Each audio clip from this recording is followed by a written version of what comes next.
morning, good morning! Woo! Alright, so I just started riding just a little bit ago. We just started riding. Made a quick little pit stop into McDonald's. Reason why we stopped into McDonald's is charge up the laptop a little bit, take a big crap, get some more water for the bike, have a place to sit. That's why we go to McDonald's. It's the best place in the world for cycle touring. Anyways, I'm off to Ulladulla today. Reason why we're off to Ulladulla is because they have a surf school there. I really want to go surfing. Really want to try it out. So it's about 135 kilometers or so from where I'm at. 135k or so. And I plan on actually doing the surf school tomorrow. So we're gonna use one of my classic little cycle touring tips. We're gonna stop short of Ulladulla and then go there in the morning or in the afternoon or whatever tomorrow, and then do the surf school and then continue on riding. So I have a goal of $0 for accommodations on this trip. So we're gonna hold true to that. We're not gonna camp out or anything like that, like at an actual campsite. We're just going to keep it free and keep it awesome, yeah.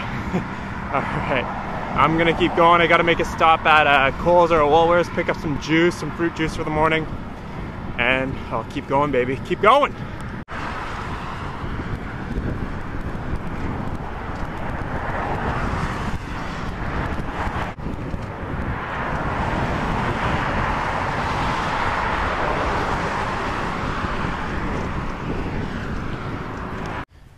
Woohoo, baby.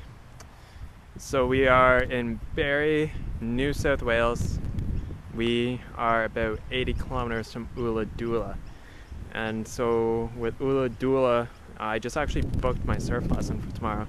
So it's at 2 o'clock tomorrow, so I'm pretty stoked to be doing that. And probably just a couple hours earlier, I took my first hard bail on the bike. Really, really hard. You might be able to see a little scratch dip on the chin there. My jaw definitely hit the ground. My knee is a little scraped up as well. My wrist is a little scraped up as well. Basically, what happened was the shoulder on the road got so narrow, and I just wasn't paying attention enough. And you see these little guys right here. I just barely clipped it with my handlebar, and boom, down I went just like that.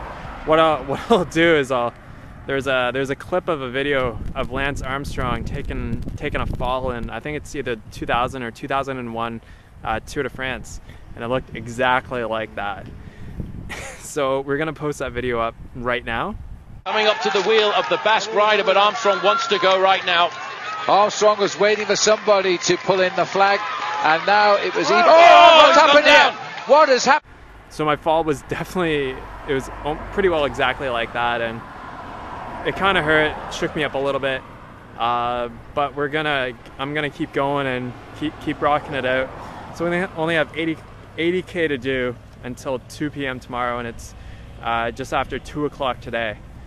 So there's gonna be a lot of nothing going on for a while, because I could do the 80k today, but we're gonna camp out short of Ulladulla somewhere, and then just keep on the good times rolling. Cheers, guys. Catch up with you a little bit later. Whoa, party people. So we are at the last rest stop for today. I have about 40 kilometers to go to Ulladulla. I'm sure it's probably pronounced Ulladulla or something like that. And 40 kilometers to do, so we'll probably just do another 20 tonight to find a camp spot, and then do another 20 in the morning. And surf camp isn't until 2 o'clock in the afternoon, so we're just gonna, film some more YouTube videos, throw those up there for you, and all that kind of good stuff. What I wanted to kind of finishing thought for today, finishing little conclusion is, while I've been riding here in Australia every day, I come across shrines. I'm guessing the shrines represent shrines and memorials for people who have died on the road, maybe in car crashes or whatnot. And I come across about at least 3, 4, 5, 6, 7 in a day along the highways.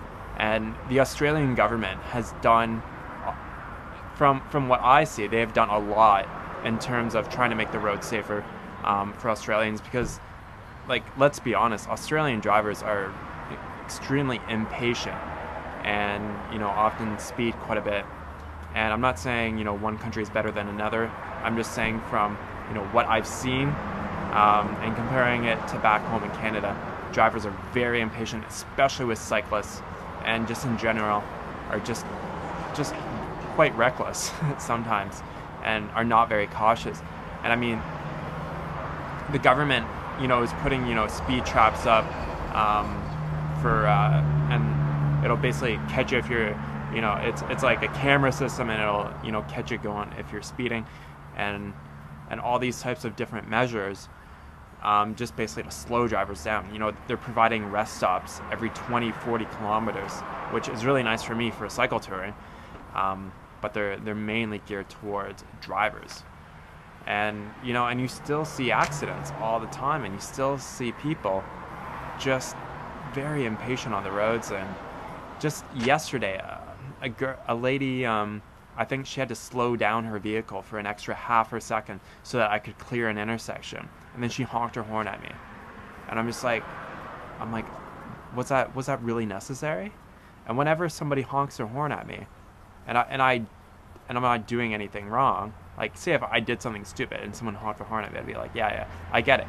But if I'm not doing anything wrong, I'm literally just a pedestrian on the road trying to clear an intersection, and you have to wait an extra half a second, maybe a second, to get through, and you honk your horn at me, I'm gonna flip you the bird every single time. So I think I think it's so dumb in my mind. Like, are you in that much of a rush to get to McDonald's or to get to the beer store so that you can get your liquor for the night, or, you know, or to go shopping, or, you know, like, an extra second out of your day is not a big deal, and you don't have to honk your horn. And so, you know, just a message out to all the drivers out there: definitely, you know, give cyclists as much room as possible, and also just be way more cautious out on the roads, because it's not worth it. It's not worth it to speed and to be crazy on the roads and, you know, do all types of crazy things. It is not worth it. I see so many shrines and memorials of dead people on the road, and it's sad to see. It's sad to see every single day, and every time I ride by one, it's like, fuck, another one dead on the road. And I mean, I'm sure that's not all of them. I'm sure there's a lot more as well. And, you know, it's just how it is. So, you know, remember to slow down while you're out there on the roads. You know, do the posted speed limits. Give pedestrians, give cyclists, you know, extra room, as much room as you can comfortably give them. And yeah, that's it. So that's a little final message for today. You know, kind of sad and stuff like that, but make sure you subscribe to my channel if you want to see more videos from my bike tour across Australia. Like or dislike the video, leave your questions and comments below, and I will see you guys really, really soon. Cheers. Just before we sign off for the night, just check out this camping spot. So typically with power wires, they'll always usually cut out basically away in the forest so that they can, you know, maintain the wires over time if they ever need to be maintained. And we just, you know, came down a little path here. You know, highways maybe about 100 meters, 50 meters, just that way over there. And like when I rode down the little hill to get to this service road for the power lines, I just saw some like baby kangaroo just like jump away, and I'm like, this is perfect. This is glorious. Just check this stuff out.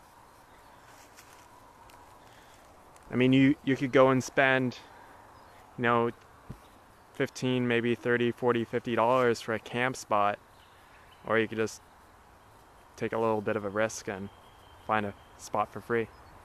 Cool, guys.